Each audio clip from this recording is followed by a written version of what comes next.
nitajenga katika hiyo msingi ambayo mliweka kama Wakenya, kwamba Kenya itaungana na jamii zote za Kenya zitaungana na tutafanya maendeleo yetu bila ya kujali sehemu, nani alipiga kura wapi, nani ni wa jamii gani. Sote tutaunganika na tutafanya hivyo kwa njia ya amani.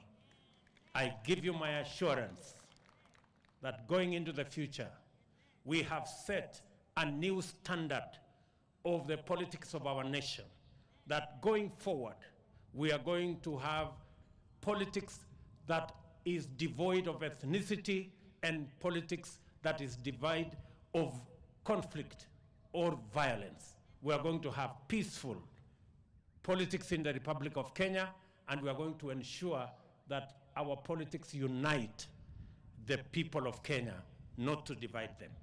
Kwa hivyo mimi nasimama hapa mbele yenu nikiwa na furaha kubwa ya kwamba Mungu alitujalia tukawa na uchaguzi wenye hauna ukabila na tukawa na uchaguzi wa amani. Na mimi nitajenga katika msingi huo kuwaunganisha Wakenya wote na kushughulika na mambo ya maendeleo ya taifa letu la Kenya bila ya kujali misingi yoyote ambayo inagawanya Wakenya, na kuwaunganisha Wakenya wote ili tuweze kufikia yale malengo ambayo tuko nayo kama taifa.